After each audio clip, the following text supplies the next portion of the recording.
Today's episode is a very creepy and highly disturbing camping story. But before we get into that story, if you're a fan of the strange, dark, and mysterious delivered in story format, then you've come to the right place because that's all we do and we upload once a week. So if that's of interest to you, the next time the like button is asleep, go to their front yard and spell the words "I hate my neighbors" in gasoline all across their front yard, and then light it on fire. Also, please subscribe to our channel and turn on all notifications so you don't miss any of our weekly uploads. Okay, let's get into today's story.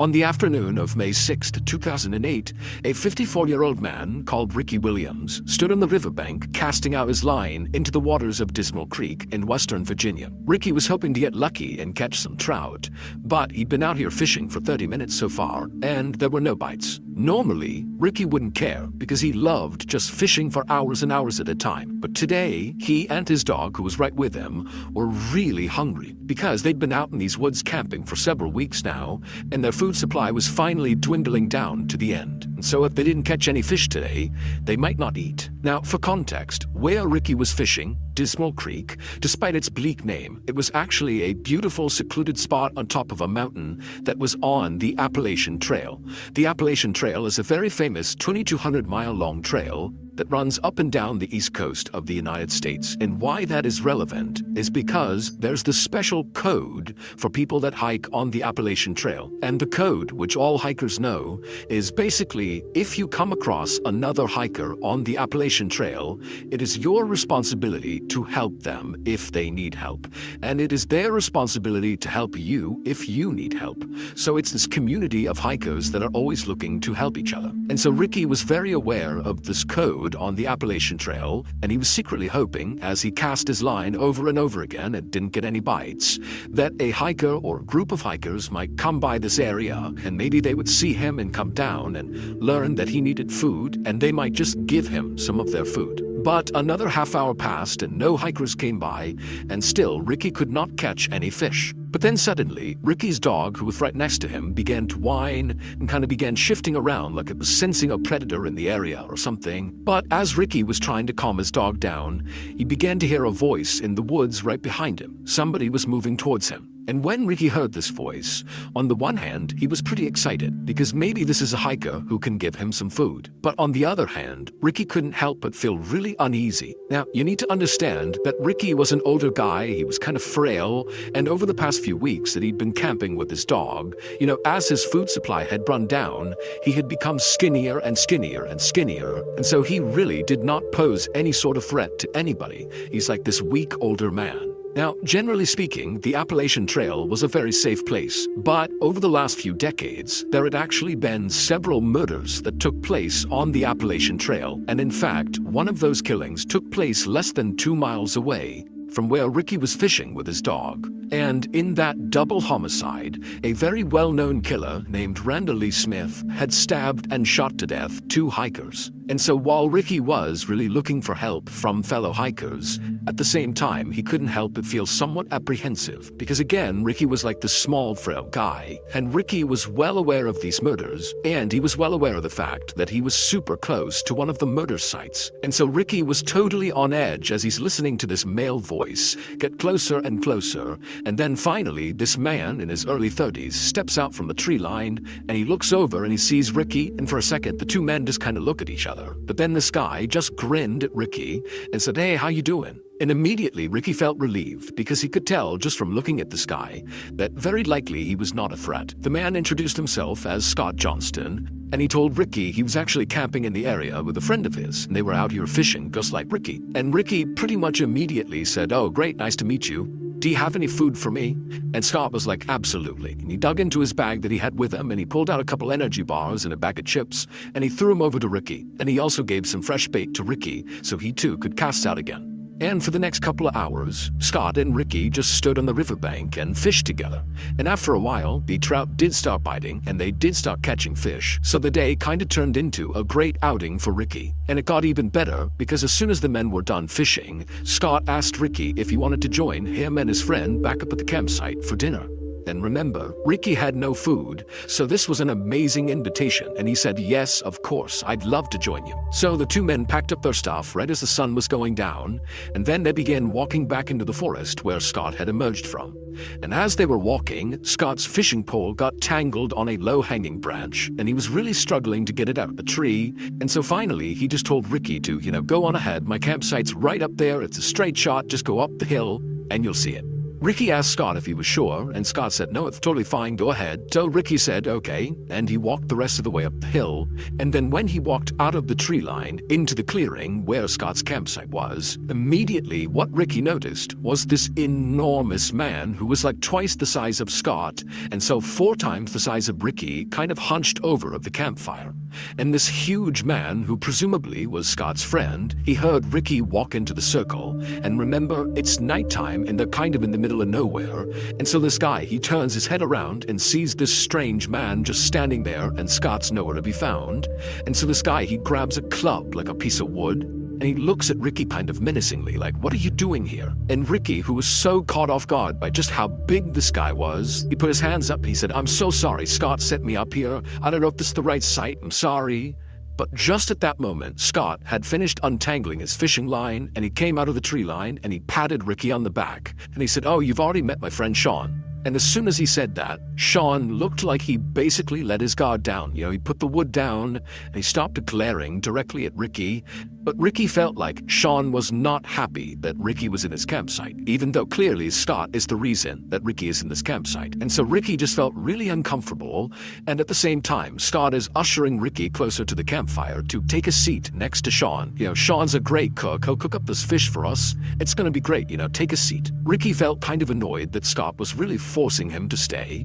But Ricky didn't want to be rude and just kind of abruptly leave, so he did take a seat next to Sean, who definitely was not excited to be sitting next to Ricky, and Ricky just kind of sat there waiting to see what would happen next. And what happened next is Scott walked over to Sean and handed off all the fish that he and Ricky had caught so that Sean could begin to prepare them to cook them.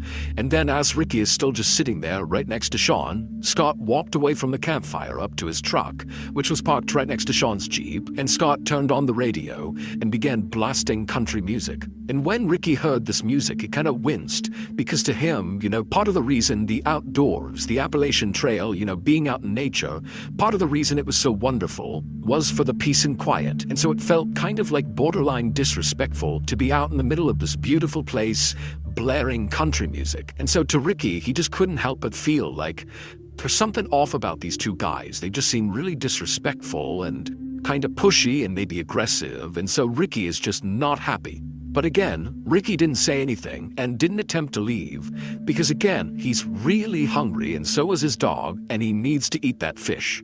A moment later, Scott walked back from the truck and took a seat next to Sean, and then he, along with Sean, pulled out their knives and began deboning the fish. And as they were doing this, Ricky again is just kind of sitting there doing nothing, and so he kind of meagerly asked, hey, can you give me a knife and I'll clean a fish? But Sean and Scott kind of waved him off and said, don't worry, we got this. And so Ricky just continued to sit there nervously. It's all he could watch was the flashing of the light bouncing off their blades. But eventually, Scott and Sean finished deboning all the fish and they put their knives away. And at that point, they began cooking the fish over the open flame.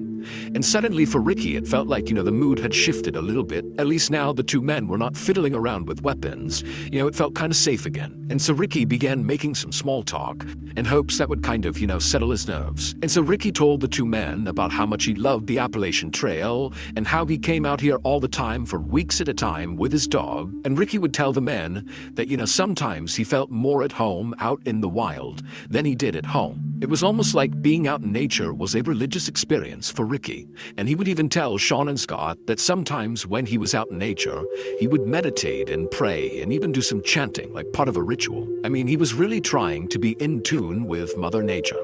But as Ricky continued to tell Sean and Scott about his personal life, he noticed the two men were definitely paying attention and kind of nodding along at appropriate points in the story. But at the same time, Ricky felt like these two men were also kind of looking at him like Ricky was kind of weird, as if they were not prepared to come out and say it. But after hearing all these things about his life, it was like, what's going on with this guy? And so Ricky suddenly felt really embarrassed about being so open with these two guys, who once again just seemed like they don't quite like him or even really want him here. But luckily, right at that moment, the fish were done, and so the men just sat there in silence and wolfed down the food. By the time they finished, right about 8 p.m., it was very dark outside, and Ricky at this point is just ready to go. He just felt so uneasy here. And so after putting down his plate and his silverware and saying thank you to Sean and Scott for their hospitality, he quickly got up and grabbed his dog, and he began walking into the woods towards his campsite.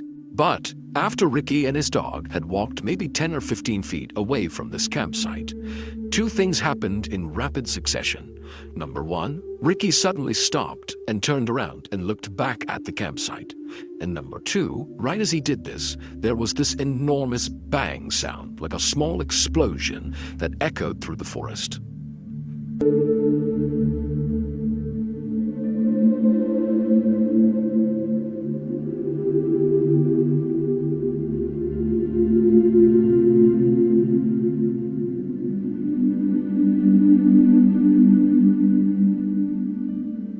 About 30 minutes later, and about 4 miles away from where Ricky and Sean and Scott had been, there were these two women who were in their house eating dinner when they heard the sudden frantic knocking on their front door.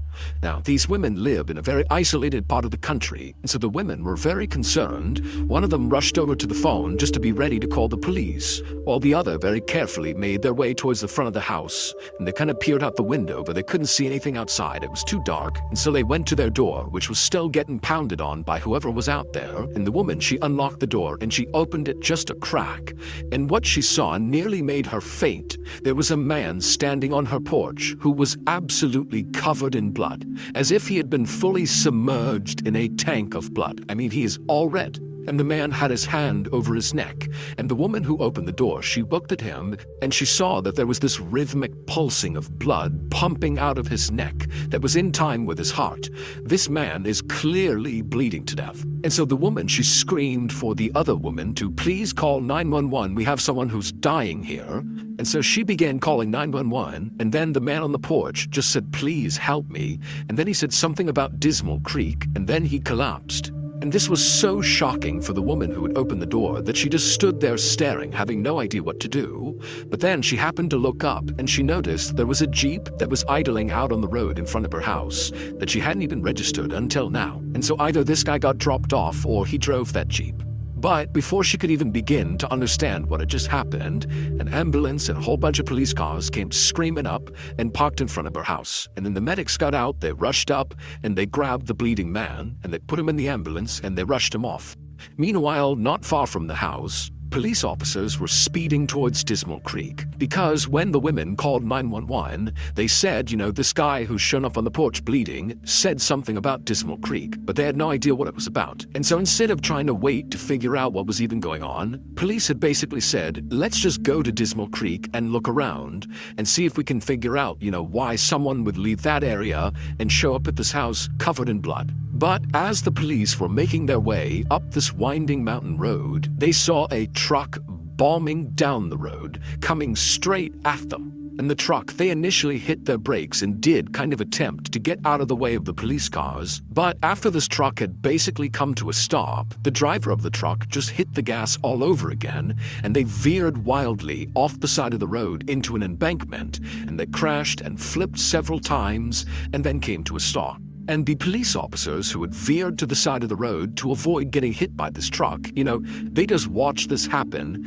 and they couldn't understand why the driver had gunned it again after stopping and then seemingly intentionally drove off the road. It almost seemed like the driver was trying to crash. And so the police, they got out of their car and they approached the wrecked truck with their guns drawn. But when they looked into the vehicle, they saw there was a single occupant, the driver, and he was still somehow alive. So the police police got him out of the vehicle and they called an ambulance. But they actually sent an officer with the ambulance to escort them because the police were actually pretty suspicious of this truck driver. Because remember, they were going up that road to get to Dismal Creek to see what had happened there that would lead to another man showing up on somebody's doorstep in the middle of the night covered in blood. And now they have this truck driver who looks like he's speeding away from Dismal Creek who crashes his truck.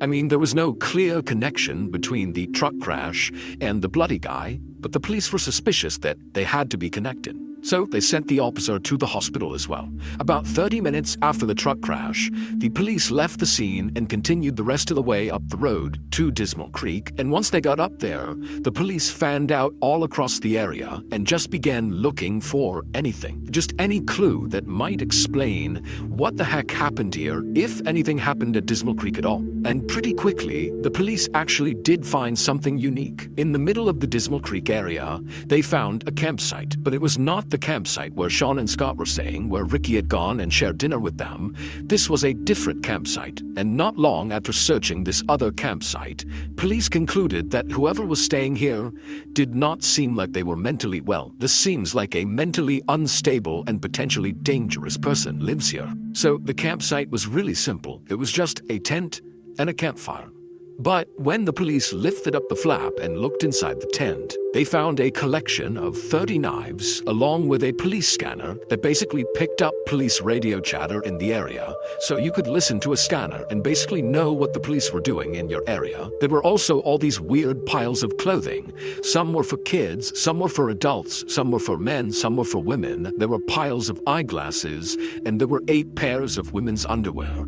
And then also there was a map of the Appalachian Trail inside of this tent, and all over this map along the trail were all these spots that were circled, but there was no information about what these circles meant. However, one of the places that was circled was Dismal Creek. And then next to the map was a radio, and inside the radio was a cassette. And so the police just hit play, and immediately what they heard totally creeped them out, because the tape sounded like some kind of satanic ritual.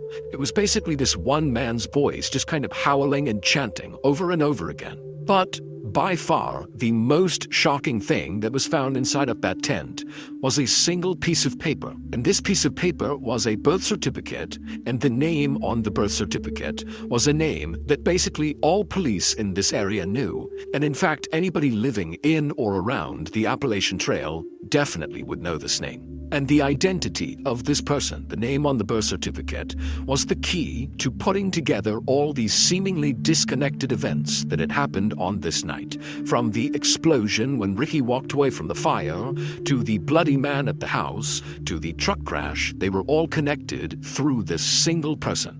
A few hours earlier, after Ricky had gotten up and walked away from Sean and Scott's campsite, and then after barely making it onto the trail, he had turned around and there was that loud explosion.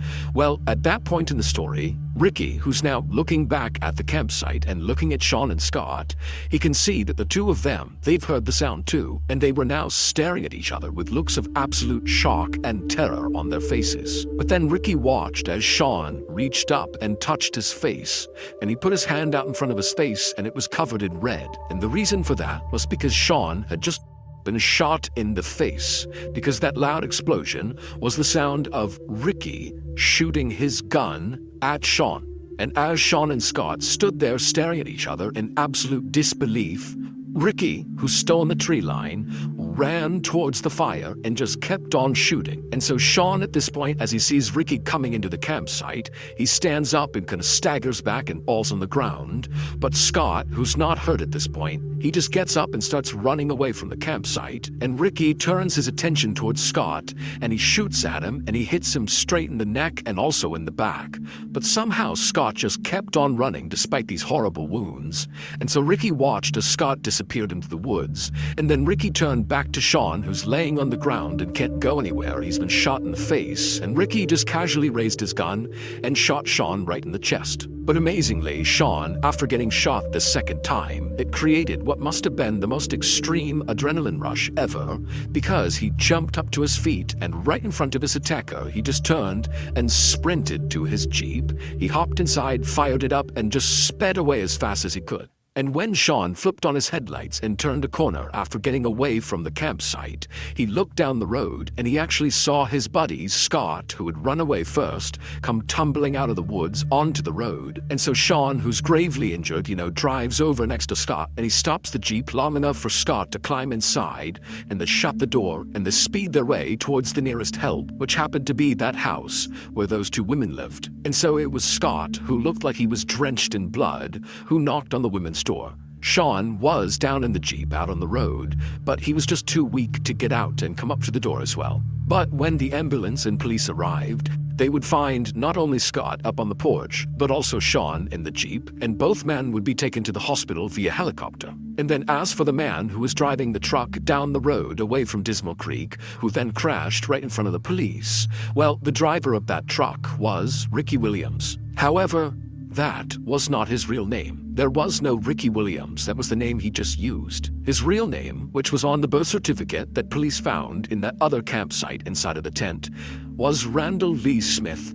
The same infamous Randall Lee Smith who had murdered those two hikers not far from Dismal Creek. That double homicide had happened in 1981, and Randall was caught and convicted. But he was paroled 15 years later in 1996 for good behavior. And for 10 years after that, Randall lived with his mother and he wore this electronic bracelet and, he followed the rules. But by 2008, his electronic bracelet had came off, and even though Randall had attempted to continue living with his mother, it just wasn't tenable, he didn't have enough money, and so ultimately he packed up his things, grabbed his dog, and moved out onto the Appalachian Trail. And on May 6th, 2008, when Sean and Scott arrived in Dismal Creek to go fishing, Randall was waiting. Nobody has any idea why Randall murdered those two hikers back in 1981 or why he targeted Sean and Scott in 2008. All we know is that Randall Lee Smith was very mentally unwell and very likely viewed the Appalachian Trail as like his sacred place. This is his home. This is the place he loves more than anything.